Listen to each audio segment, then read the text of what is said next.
जैसा कि हम जानते हैं कि स्पेस में कोई भी एटमॉस्फेयर नहीं है और इसी वजह से हम स्पेस में बिना स्पेस सूट के नहीं जा सकते हैं, क्योंकि हम वहाँ सर्वाइव ही नहीं कर पाएंगे। लेकिन अगर क्या हो कि स्पेस में वैक्यूम की जगह एटमॉस्फेयर आ जाए, यानी कि एयर से फिल हो जाए, तो क्या पॉसिबिलिटीज़ हो सकती हैं? क्या हम वहाँ पे बिना स्पेस सूट के जा पाएंगे? क्या जो दूसरे प्लैनेट पर जीवन है वो संभव हो पाएगी? और क्या हम दूर दूर तक सेलेस्टियल बॉडी तक हम पहुंच पाएंगे? इसके बारे में आज हम वीडियो में बात करेंगे कि अगर क्या हो कि अगर अचानक से स्पेस में एयर से भर जाए। हेलो फ्रेंड्स, मेरा नाम है उज्जवल और आज के वीडियो में हम इसी सवाल का जवाब ढूंढेंगे। तो आइए वीडियो को शुरू करते हैं। सबसे पहले हम बात करते हैं सबसे सिंपल और नेसेसरी कि क्या हम स्पेस में सांस ले पाएंगे। तब स्पेस में बिना सूट के ब्रीथ करने के लिए सबसे पहले हमें स्पेस में से वैक्यूम को रिप्लेस करना पड़ेगा और मिक्सचर ऑफ गैस यानी कि एयर से, जैसे कि हमारे एटमॉस्फेयर में है, यानी कि 78% नाइट्रोजन, 21% ऑक्सीजन और बाकी के 1% में argon, neon, helium, methane, carbon dioxide, hydrogen और भी थोड़े बहुत गैस जो कि हमारे एटमॉस्फेयर में होते हैं। ये सारे मिक्सचर चाहिए होंगे हमें ब्रीथ करने के लिए, तब हम स्पेस में ब्रीथ कर पाएंगे, जैसा कि हम अर्थ के एटमॉस्फेयर में कर पाते हैं। और ये काफ़ी मात्रा में होने चाहिए। और भी क्या पॉसिबिलिटीज़ हो सकती हैं एयर के स्पेस में एग्जिस्ट करने के बाद? एक तो साफ है कि आप फ्रीली वहाँ पे ब्रीथ कर पाएंगे और काफ़ी सारी आवाज़ें भी आप सुन पाएंगे, क्योंकि स्पेस में कॉन्स्टेंटली एक्सप्लोजन्स होते रहते हैं, जैसे कि सुपरनोवा, गैस के collision, dust cloud, solar wind, planet के आयनोस्फीयर, ये सब आप सुन पाएंगे, क्योंकि साउंड आप तक पहुंच पाएंगे एयर मॉलिक्यूल्स के वाइब्रेशंस के द्वारा। और तब आपको सेंसिबल और पावरफुल इंस्ट्रूमेंट की हेल्प की ज़रूरत नहीं पड़ेगी, जैसे कि वो इंस्ट्रूमेंट जिनकी हेल्प से आज हम स्पेस में साउंड को सुनने के लिए यूज़ करते हैं। बट यहाँ एक और कंडीशन है कि आपको साउंड के सोर्स के नज़दीक रहने की ज़रूरत होगी, जो कि बहुत ज़्यादा खतरनाक हो सकता है। साउंड वाइब्रेशन की टेंडेंसी होती है कि वो दूरी के साथ फेड हो जाते हैं एनवायरमेंटल रेजिस्टेंस की वजह से। इसीलिए हम दूसरे शहर की नॉइज़ को अर्थ पे नहीं सुन पाते हैं और इसीलिए हमें स्पेस में भी होने वाले इवेंट्स का कुछ पता नहीं चलता है, चाहे वो कॉलिजन कितना ही बड़ा क्यों ना हो। आई होप कि इतना सुनने के बाद आप डिसअपॉइंट ना हो, क्योंकि उस कंडीशन में आप ब्रीथ तो फ्रीली कर ही पाएंगे। इमेजिन करें कि आप फ्रीली ब्रीथ कर रहे हैं स्पेस में again and again and again, और तभी कुछ ऐसे डिज़ास्टर होने लगते हैं जो कि आप बिल्कुल नहीं चाहेंगे और कोशिश करेंगे आप कि वापस से अर्थ पे चला जाए। बट क्या ये आप कर पाएंगे? कुछ ही घंटे में जो हमारे प्लैनेट पे लाइफ एग्जिस्ट करती है वो स्पेस में एयर होने की वजह से, फ्रिक्शन की वजह से डिस्ट्रॉय हो जाएंगे। जब स्पेसशिप एटमॉस्फेयर में एंटर करता है तब वो फ्रिक्शन से होके गुजरता है। वैसे ही जो स्मॉल मेटेरॉइड्स होते हैं वो भी अर्थ के सरफेस में एंटर करते हैं, तब फ्रिक्शन से होके गुजरते हैं, जिसमें एटमॉस्फेयर के प्रेशर और फ्रिक्शन की वजह से वो एटमॉस्फेयर में ही चल जाते हैं। ये तो बस तबाही की शुरुआत होगी। अपना अर्थ सारे एयर को अपनी तरफ अट्रैक्ट करेगा और इसीलिए जो एटमॉस्फेरिक प्रेशर होगा वो लगातार बढ़ने लगेगा और कुछ ही देरी में जितने भी लिविंग बीइंग्स हैं वो क्रश हो जाएंगे। धीरे धीरे फ्रिक्शन के फोर्स की वजह से रोटेशन और सैटेलाइट यानी कि मून का रोटेशन स्लो होने लगेगा और ऑर्बिट्स चेंज हो जाएंगे और इसका बहुत अधिक चांस है कि मून अर्थ से टकरा जाएगा और अर्थ सन के साथ और दूसरे भी प्लैनेट्स आपस में टकरा जाएंगे। बट हम में से कोई भी इस इवेंट को नहीं देख पाएगा। कुछ एस्टिमेट्स के आधार पर ये इवेंट्स स्पेस में ऑक्सीजन भरने के बाद होने में थाउजेंड्स ऑफ ईयर्स लग जाएंगे। अगर कोई बच भी जाता है एटमॉस्फेरिक प्रेशर से, तब भी उसको फायर कंज्यूम कर जाएगा, जैसा कि हम देख सकते हैं।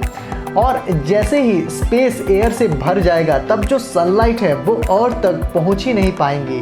हालांकि हम सन को देख पाएंगे, फिर भी हमेशा के लिए अंधेरा हो जाएगा और इस अंधेरे में लोग ज़्यादा दिन तक नहीं रह पाएंगे और जल्द ही कुछ ही दिनों में अर्थ के सरफेस पे लाइट नज़र आएंगी। एक्चुअली वो लाइट नहीं, फायर होगा।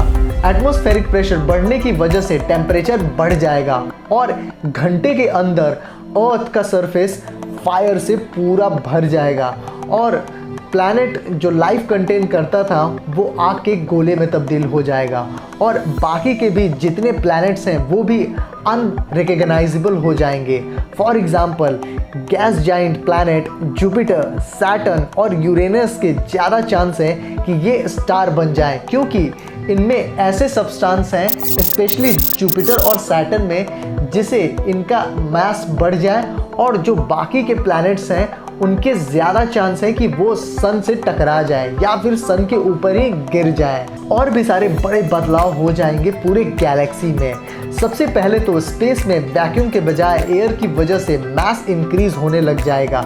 जो एयर होंगे इंटरस्टेलर स्पेस में वो कोलैप्स होने लग जाएंगे और अपने मास के अंदर ही कंप्रेस होने लग जाएंगे और इस वजह से न्यू टाइप के स्टार जगमगाते दिखेंगे और ऐसे कुछ शॉर्ट पीरियड के लिए दिखेंगे। उसके बाद एस्ट्रोनॉमिकल स्टैंडर्ड्स के द्वारा लाइट अप करेंगे दूसरे गैलेक्सी को और इंटर गैलेक्टिक स्पेस को भी।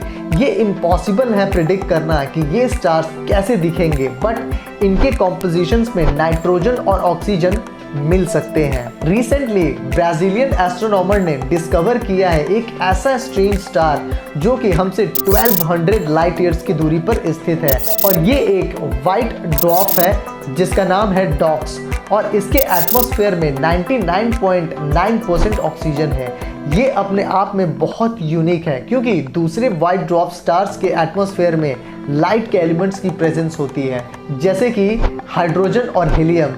जो बचे हुए थर्मोन्यूक्लियर फ्यूल होते हैं जो स्टार्स के पिछले लाइफ साइकिल की वजह से फॉर्म हुए होते हैं, उनके वेट की वजह से ये बाहर की लेयर पर ही लोकेटेड रहते हैं और ये डॉक यानी कि वाइट ड्वार्फ में से कहाँ चला गया है इसका जवाब अभी तक किसी भी साइंटिस्ट के पास नहीं है। पूरा यूनिवर्स इंक्रीज होने लग जाएगा गैस की वेट से जब ये एयर से भर जाएंगे तब, और ये इस वजह से भी हो सकता है क्योंकि यूनिवर्स एक्सपैंड होना बंद हो जाएगा और इसके परिणाम में ये हद से ज़्यादा गर्म और डेंस हो जाएगा जैसे बिग बैंग के टाइम में रहे होंगे।